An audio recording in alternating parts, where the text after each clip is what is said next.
오늘 알아볼 것은 우리가 쉽게 접하면서도 당뇨에 정말 특별할 수 있는 식품이죠. 바로 달걀찜인데요. 당뇨 환자분들에게 달걀찜만큼 좋은 식품이 또 있을까요? 그런데 여기에 이것만 넣어주면 당뇨와 고혈압의 어떤 식품과도 비교가 안 되는 최강의 식품이 됩니다. 도대체 그게 뭘까요? 오늘 영상 끝까지 함께 해주시면 당뇨와 고혈압을 개선하고 여러분의 건강이 확 달라질 거라고 자신합니다.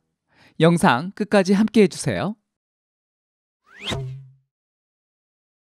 여러분 안녕하세요. KK 건강입니다. 당뇨에 좋은 달걀, 도대체 어떤 비밀이 숨겨 있길래 당뇨 관리에 이렇게 효과적일까요? 먼저 달걀에는 질 좋은 단백질이 풍부하다는 사실. 이 단백질은 혈당 상승을 완만하게 해줘서 당뇨 관리의 안성맞춤입니다. 실제로 경북대학교 식품영양학과 연구팀이 발표한 바에 따르면 아침 식사로 삶은 달걀을 섭취한 제2형 당뇨병 환자들의 식후 혈당이 현저히 낮아졌다고 합니다. 여기에 달걀에 포함된 오메가3 지방산은 혈당과 콜레스테롤 수치를 개선하는 것으로 알려져 있는데요. 서울대학교 병원 연구팀이 오메가3 지방산 섭취와 당뇨병의 관계를 분석한 결과 오메가3 섭취량이 높을수록 당뇨병 발병 위험이 낮아지는 것으로 나타났습니다. 달걀에는 비타민과 미네랄도 풍부하죠. 특히 비타민 D는 인슐린 분비를 촉진하고 비타민 B12는 신경 손상을 예방하는 데 중요한 역할을 합니다. 이런 영양소들이 인슐린 저항성을 개선하고 당뇨 합병증을 예방하는 데 도움을 준답니다. 그리고 탄수화물 걱정 없이 먹을 수 있는 게 달걀의 큰 장점입니다. 탄수화물이 적으니 혈당이 급격히 올라가는 것을 막아주죠. 그래서 당뇨 환자분들이 식사 관리할 때 달걀을 적극 활용하면 큰 도움이 될 겁니다. 최근에는 치매를 제3형 당뇨병이라고 부르는데요. 치매와 당뇨병의 연관성이 밝혀지면서 달걀 섭취가 치매 예방에도 효과가 있다는 연구 결과가 주목받고 있는데요. 달걀 노른자에 풍부한 콜린이 뇌 기능 향상과 기억력 개선에 도움을 준다고 알려지고 있습니다. 당뇨 환자분들이 자주 겪는 합병증 중 하나가 바로 고혈압인데요. 이런 고혈압에도 달걀이 좋다고 해요. 왜냐하면 달걀 단백질에 함유된 펩타이드가 혈압을 조절하는 ACE 효소를 억제하는 작용을 하기 때문이죠.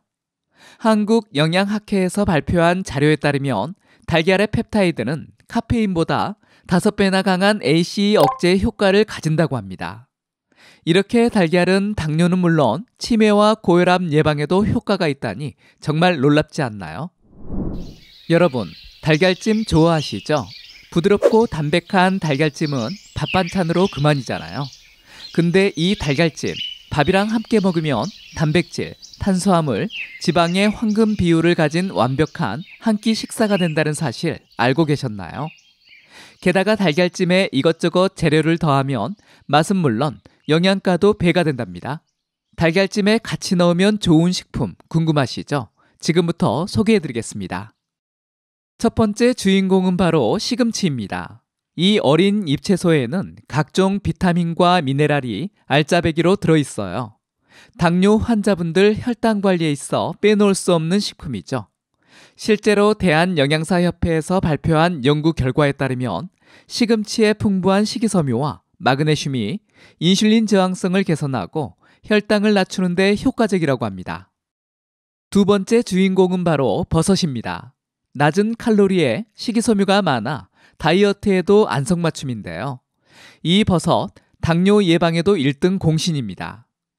버섯에 들어있는 수용성 섬유질인 베타글루칸이라는 성분이 혈당 상승을 억제하고 인슐린 감수성을 높이는 데 도움을 주기 때문이죠. 경희대학교 한의과대학 연구팀에 따르면 표고버섯 추출물이 당뇨 전 단계의 환자의 공복혈당을 크게 낮추는 효과를 보였다고 밝히고 있습니다. 마지막 주인공 토마토를 빼놓을 수는 없죠. 토마토 하면 떠오르는 게 바로 항산화 물질 라이코펜인데요. 서울대학교 연구진이 발표한 연구에 의하면 라이코펜 섭취량이 높을수록 제2형 당뇨병 발생 위험이 낮아진다고 합니다. 그만큼 당뇨 예방과 관리에 토마토가 좋다는 뜻이겠죠. 그런데 왜 하필 시금치, 버섯, 토마토일까요? 달걀과의 궁합이 좋아서입니다. 달걀에는 비타민 D, 비타민 B군, 철분 같은 영양소가 풍부한데요. 시금치의 비타민 C와 마그네슘, 버섯의 비타민 D와 셀레늄, 토마토의 비타민 A와 C 같은 영양소와 만나면 그야말로 시너지 효과를 냅니다. 영양소들의 환상 조합이라고 할 수 있죠. 여기에 들기름을 살짝 넣어주면 금상첨화. 들기름의 풍부한 오메가3는 인슐린 감수성을 높이고 혈당을 낮추는 효과가 있어요. 이화여자대학교 연구진이 들기름의 혈당 강화 효과를 입증한 바 있죠. 들기름의 섭취가 제2형 당뇨 환자의 식후 혈당을 감소시켰다고 합니다. 뿐만 아니라 들기름을 추가함으로써 계란과 채소들의 지용성 영양소 흡수를 높여줍니다. 그리고 꼭 기억해야 할 것은 들기름은 조리할 때 넣는 것이 아니라 조리가 끝나고 먹기 직전에 넣어 드셔야 합니다. 산패를 막기 위해서죠. 자, 이 달걀찜에 시금치, 버섯, 토마토, 들기름까지 넣으면 한 끼 식사로 어떨까요? 밥과 같이 먹지 않더라도 충분한 한 끼 식사가 가능합니다. 영양사 선생님들도 강조하는 건 바로 균형 잡힌 식단인데요. 우리 몸에 필요한 탄수화물, 단백질, 지방, 비타민, 미네랄을 골고루 섭취하라 말을 하죠. 그런 점에서 4가지 식품을 넣은 달걀찜은 아침 간편식으로도 최고입니다. 그런데 달걀하면 떠오르는 게 바로 콜레스테롤 아니겠어요? 사실 달걀에는 콜레스테롤이 좀 많이 들어있기는 합니다. 한 개에 약 200mg 정도, 성인 하루 콜레스테롤 권장량이 300mg 정도가 되니까 약 3분의 2에 속하는 양입니다. 그래서 예전에 달걀을 많이 먹으면 혈중 콜레스테롤 수치가 높아질 거라고 생각했죠.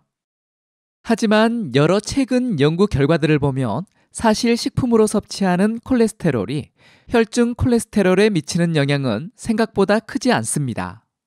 서울대학교 연구팀에 따르면 하루에 달걀 한두 개 정도를 꾸준히 먹어도 혈중 콜레스테롤 수치에는 큰 변화가 없었다고 합니다. 오히려 적정량의 달걀 섭취는 건강에 도움이 되는 게 전문가들의 의견이에요. 물론 달걀 알레르기가 있는 분들은 좀 조심해야겠죠. 달걀 섭취 후 두드러기, 속쓰림 같은 증상이 나타난다면 알레르기 검사를 받아보시는 게 좋습니다. 달걀을 조리할 때도 주의할 점이 있는데요.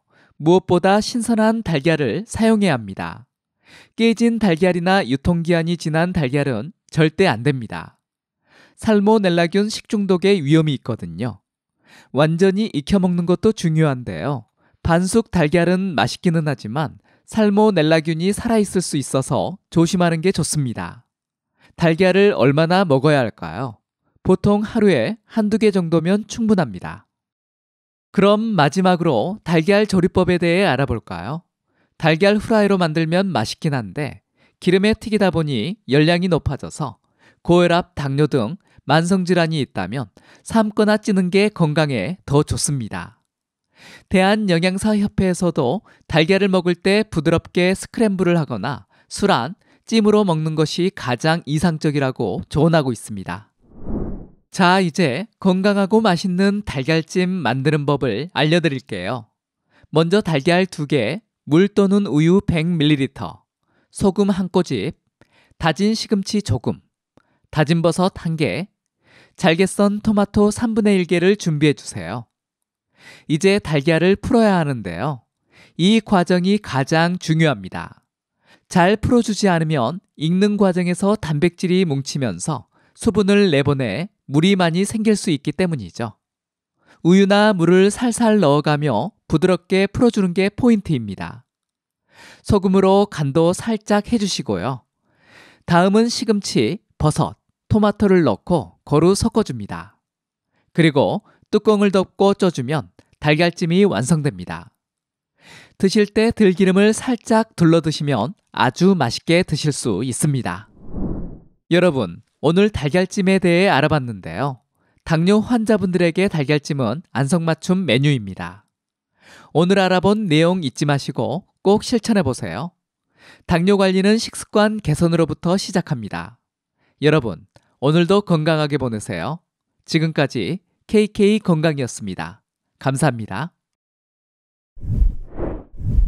이번 영상이 도움이 되셨다면 다른 분들에게도 공유해 주시고요.